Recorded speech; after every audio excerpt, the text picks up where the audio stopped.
Novak Djokovic knows as much as can be known about Rafael Nadal's tennis game. Before meeting at the Australian Open final, on Sunday, they had played 52 times, the most of any two players in the Open era, which began in 1968. The scorecard, 27-25, to Djokovic. In 2012, they played a near 6-hour final in Melbourne. Compete that long against a player in a match, what don't you know?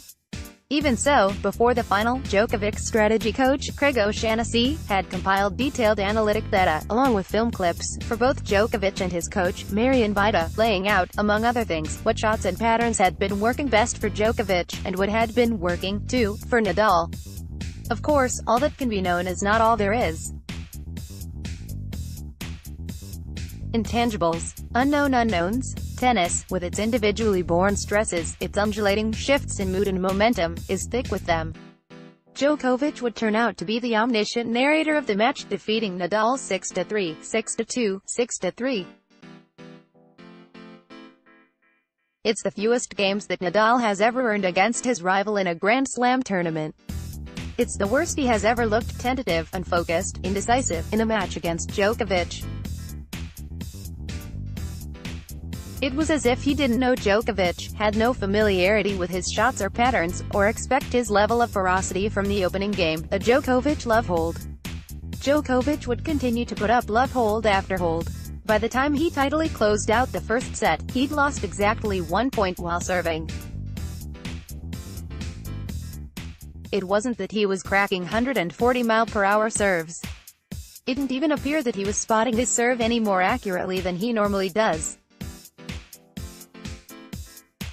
What was happening was that Nadal was guessing, leaning toward the middle or out wide. More than once, especially as the match wore on, and he grew more desperate, he was flat out committing and moving before Djokovic even struck the ball. He wanted to run around his backhand and take the serve on his forehand. He wanted to take early command of rallies, which is what he can do with his forehand. But he was guessing wrong. On Djokovic's serve, Nadal didn't even push him to deuce until Nadal was down a break halfway through the second set, and he never broke him.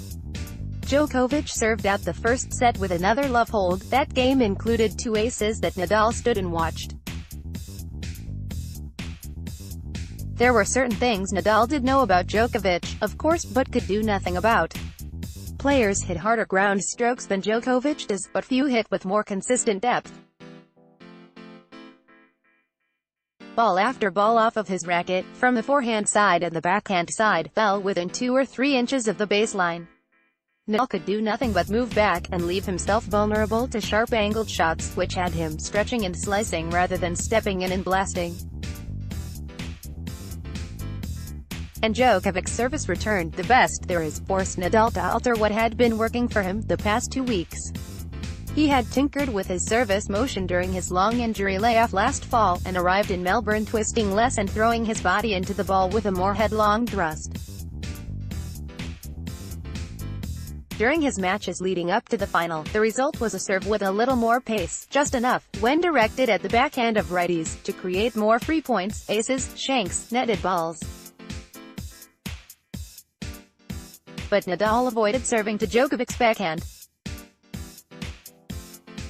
Over the years, Djokovic has taken Nadal's serve early and rocketed the ball back up the middle, or put it on Nadal's backhand. So Nadal served off into Djokovic's forehand, less accurately and effectively. Nadal struggled to hold his serve nearly every time he had it, and was broken early in each set. As for the intangibles and unknown unknowns, along with Djokovic's unwavering intensity, there was also a pretty stiff breeze in Rod Laver Arena, blowing in a player's face on one end and at his back at the other. Djokovic seemed to adjust to this immediately. He smacked the ball flat into the wind, counting on it to push back on the ball, and put more topspin on his shots when the wind was at his back, reasoning, correctly, that the spin would loop the ball down into the court. Nadal never did figure this out. His heralded topspin forehand struck into the wind, fell short again and again, providing Djokovic with sitters struck back for winners. In the middle of one rally, late in the first set, Nadal actually swung to hit a forehand and missed the ball completely. Whiffed. The crowd, a Nadal crowd, moaned in disbelief, and, perhaps, already, resignation. There was a sellout crowd inside the arena, and thousands of other ground pass holders huddled in nearby Margaret Court Arena, or in chairs on the lawn near the entrance to Melbourne Park, watching on big TV screens. Any Grand Slam final featuring two of the big three in men's tennis is a draw. This final was only memorable if you were a Djokovic fan, or a fan of excellence, rediscovered and re-established. His win gave him 7 Australian Open titles, a record. Or a fan of greatness that may not yet have seen its heights. Djokovic is now the reigning champion in 3 Grand Slams, for the 3rd time in his career. He has 15 major titles, 5 fewer than Roger Federer, and just 2 fewer than Nadal. Novak Djokovic knows this too.